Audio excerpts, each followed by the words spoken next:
Hey guys, what's up? My name is Kobe Jarrow and welcome to this week's episode of Sidewalk Docs. Today we're going to be looking at why Los Angeles has become an EDM hub and what attracts so many creative, inspiring artists to come here. So, we know that Los Angeles is arguably the entertainment capital of the world, where the big three record labels, Universal, Warner, and Sony, are all located here. So of course it's a great way to connect with people just generally in the music industry. But why is it such a big pull specifically for electronic music? So there's always been a rave scene in Los Angeles since the early 90s, but in the early 90s it still had a very underground feel, but it slowly became more popular because of many factors and started creeping into the mainstream. The main reasons that EDM became more popular in Los Angeles was because of a few key players, many event promotion companies, and many record labels being located here. So first let's start by looking at in around 1995, actually Steve Aoki. Steve Aoki went to high school in Long Beach, California, and then went to college up in Santa Barbara before coming back to LA in about 2002. While in college, he started his record label Dim Mak Records. At first, they were releasing a lot of punk and indie rock music, but as the label progressed, and especially once Steve Aoki moved back to LA, they started releasing a lot more electronic music and a lot of artists that really influenced where the genre is today, people like Mastercraft and the Bloody Beetroots. Once Steve Aoki was in LA, he actually started throwing weekly parties both for himself personally and to promote his label Dim Mak Records. He threw them at a few specific places that were really influential in the upbringings of EDM, including Cinespace and another club called the Banana Split at LAX. And actually, there's a lot of really great history behind both of these places. They featured DJs not only like Steve Aoki, but also like Diplo, as well as DJ AM, who was a big influence in the dance scene in the early 2000s. It was a place for many up-and-coming artists and actors to let loose, and so you can see people like Katy Perry or Lindsay Lohan just having a good time back in 2005, 2006. They weren't even famous really at this point. Katy Perry hadn't even released I Kissed a Girl. Lindsay Lohan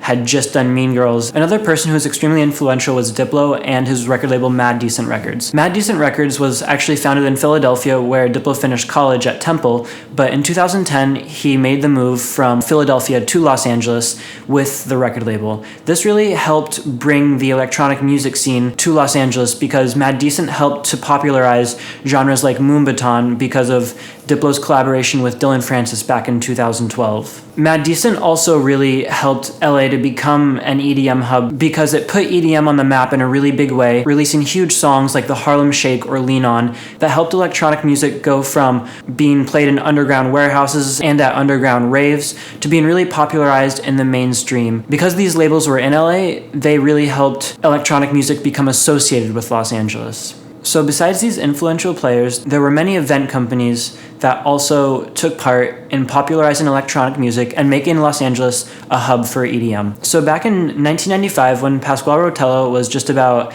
20 years old, he had been throwing underground raves for a few years. He started his first big festival, Nocturnal Wonderland.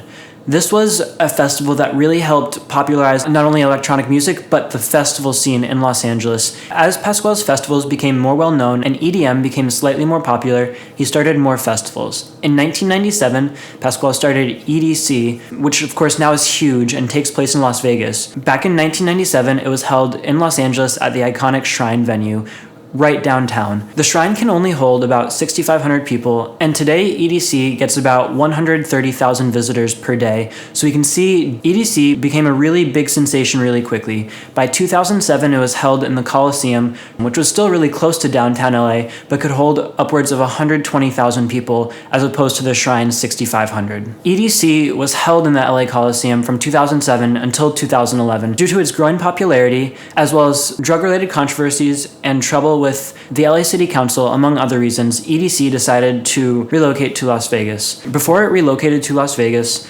it had already helped to really popularize and make a name for Los Angeles as a city to go to for really iconic EDM festivals. Another event that really helped electronic music become popular in Los Angeles was Avalon Nightclub, and specifically their Control Fridays. So Control is still an event that goes on today, but it started back in 2004.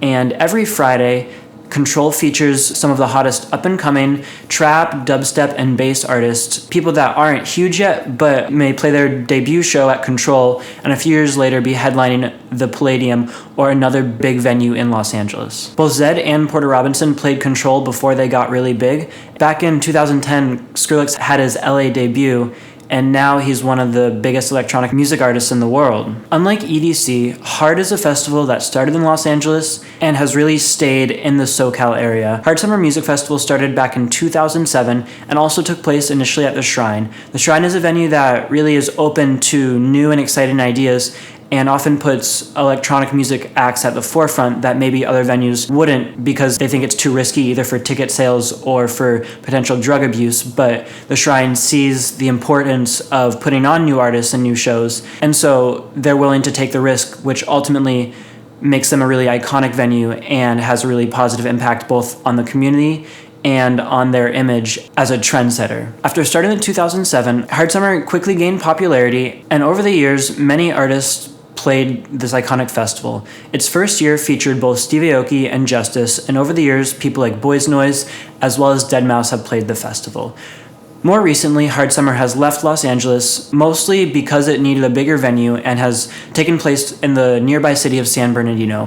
While it's not quite Los Angeles, it still shows how important the overall SoCal region is for electronic music. Many of the most iconic music labels also call Los Angeles their home.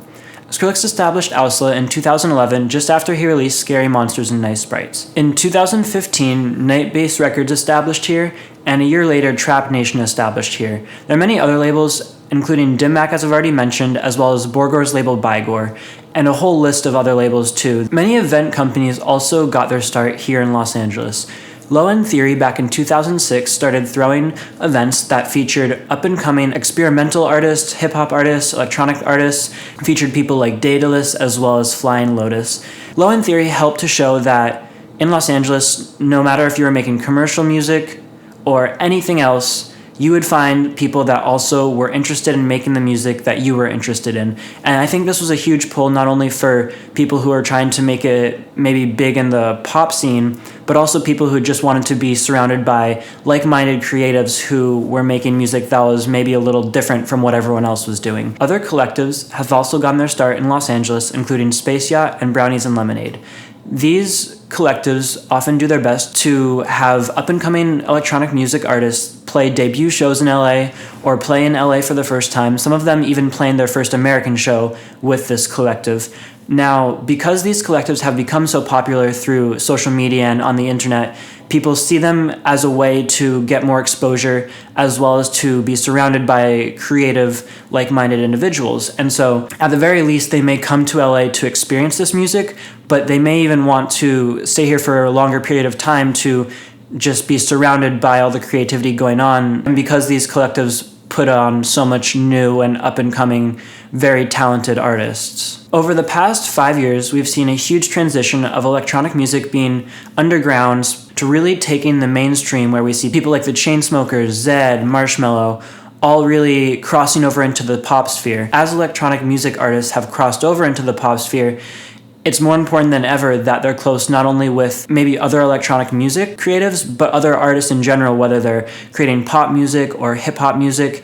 And so in LA, you'll really find a big mix of different types of musicians. Furthermore, just being so close to the big labels that often sign these big pop artists really helps to create connections for artists looking to branch into the pop sphere. Not only that, many artists live in Los Angeles, including Zedd, Diplo, Jaws, UK, Marshmello, Valentino Khan, Dylan Francis, Skrillex, 12th Planet, and a lot of other people. Something really cool about 12th Planet is that he sort of was one of the main original people who brought dubstep to the forefront of the scene. When Skrillex was first starting out and looking for a place to stay, he was able to stay with 12th Planet. Just by seeing that all these artists live in one place, it makes it easier for them to get together to hang out, to talk about music, or to get in the studio together to make a collaboration, or even just to hang out for fun.